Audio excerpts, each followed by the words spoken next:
Hello, my friends. We have a special episode today for the end of the year. And I am sitting with my friend Lyndsey, who also doubles as the admin operations brains behind Child Life on Call. And we couldn't do things without her. So I'm going to give the microphone over to her so she can introduce herself. But if you're a Child Life on Call listener, then you know that you've heard her story before. But here you are, Linds. I'm Lyndsey, so I have been the one who's edited all of these beautiful stories this year. And so, like Katie said, I shared my daughter's story actually several years ago on the podcast. And that's how I first came across Katie, and our crossed paths several times over the past few years. And in 2021, we welcomed our son, James. And he it's fine, but it's gonna make a lot of noise, so we'll have to turn it off. This yeah. Is real life medical stuff. So we are, of course, in Lyndsey's home right now, and Jamesy, her son, is playing with his IV pump. So that's the little sounds and buttons that you're hearing right now. We also have another little special guest here with us today. Liliana, do you want to say hi to everybody? I thank you for me, Mama. I love that. Yes. Okay. So I'm going to hand the mic back over to Lyndsey. I'm back. Just had to turn off one of his things. And so we welcomed James in 2021. Rewind back. I have 4 kiddos, so they keep me on my toes, keep us busy. My oldest is 8. I have a 6-year-old. And you just heard Miss Lily, who's 3. And then we welcomed James in 2021. Before he was born, we found out that he was an end-stage renal failure. And so with that being said, I decided I needed to make a career change for my family and for James. And it was really sad for me. I was a director at a private preschool for several years. And I really was like, the only way that I am leaving is if I find the right person and the right people and the right community to be with that's going to walk alongside of me as we kind of navigate these next few years. And so I, just like a lot of these stories start out, I reached out to Katie on Instagram and was like, hey, like, are you hiring? And one thing led to another. And I started working for CLOC at the end of February of this year. And so it's been an honor to edit all of these stories. And like, I don't feel alone anymore with a lot of the things that our guests have shared this year, and also just the expertise of a lot of the clinicians and doctors and psychologists and child life specialists and all of the guests that we've had this year have been just absolutely phenomenal. I would imagine all of you are thinking that the editing has been taken up a notch this year if you've been listening for a while, and that's all because of Lyndsey. But one of the things that just knows that like we're on the right team is Lyndsey was telling me her son was hospitalized, and you had said to me, you're like, it feels so less isolating to be sitting listening to these other people's stories as I'm sitting here literally going through it. And that meant a lot to me. And so it's just nice to know that like these stories are being edited and loved on by another mom who totally gets it. But we wanted to do this just kind of fun, different episode. And just a reflection on 2022. And one of the things that stood out to me was just the diversity of topics that we talked about this year, really common things like food allergies and febrile seizures and diabetes, and then a lot of kind of special episodes too. Like I go back to one about ADA and SCID, the severe combined immunodeficiency episode, which was just so different than anything I had ever heard. And the mom reminded me of the term bubble boy and what that had even meant. But yeah, that was Paola's story. And that one has stuck with me a lot.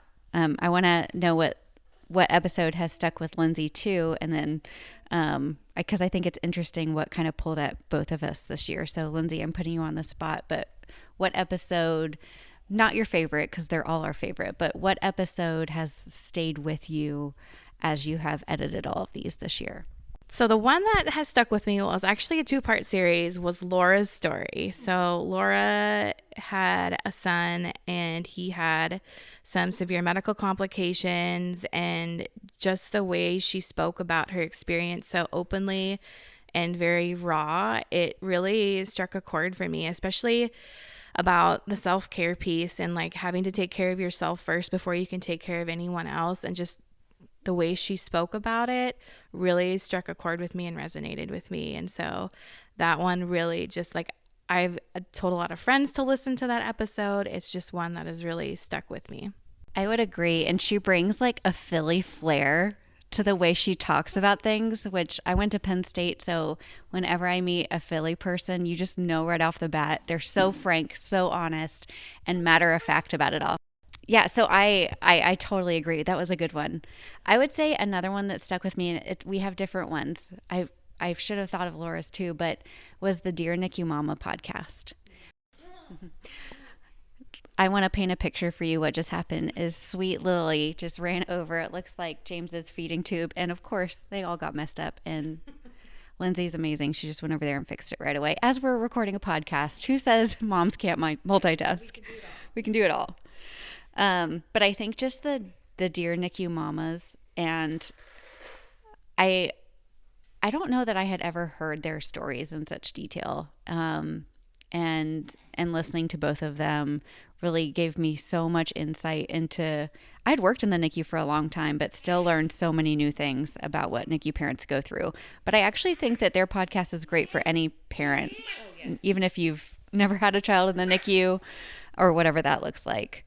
The other thing I wanted to talk about just as we wrap up this episode is just the pieces of advice that are the common themes that we see throughout a lot of the episodes. And the two things that I think a lot of parents brought up this year that we hadn't heard in previous years was kind of the journey to acceptance about knowing you are going to be the expert and the advocate on your child.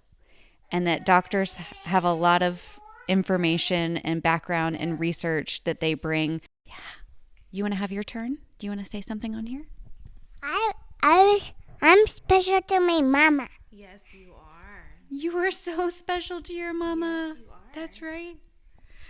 But I think one of the pieces of advice that meant a lot to me that parents showed a theme in this year was just the acceptance on being the advocate and expert on your child. And I think the faster parents have said that you get to that acceptance rather than try to fight it and have other people drive the bus. When you drive the bus, it's a lot to swallow, but it's something that you can control. And so that's a theme that I heard. And then the second theme that I heard a lot was just the find your people, find your community, find the moms and the dads in other corners of the U.S. that are going through similar things. And I know Lyndsey and James and their family have had a lot of unique things thrown at them that can make you feel like nobody else has done this. But then you could say, where did you get a transplant, or where can I do this or that? So those are the two big themes for me. Any other advice themes that stuck with you? Yeah, another one that I felt like I heard a lot of this year was parents, doctors are usually saying don't Google it. But like as a parent in the thick of it, like you have to become an expert in your child's illness or disease or whatever they have going on, and like really quickly. And it's just one of those things, like if you know more information, you're able to have better conversations. And so like that was something that I feel like I heard a lot, was like, it's okay to Google things, but know that like Google is not always correct. Right. Use Google as an information source. So that's something that really stuck with me. I love that. I hope that the narrative starts to change for doctors and nurses too, who immediately jump to don't Google it, because that's just not reality. Like I Google where's the best gas station with the lowest prices. Like, of course I'm going to Google my child's symptoms, my own symptoms. But I think how we manage the information that we get is like the really productive conversation. So that's a really good point. So we're going to keep this short and sweet and just say from the bottom of our hearts, thank you for listening. Thank you for being a part of this community that has grown since 2017.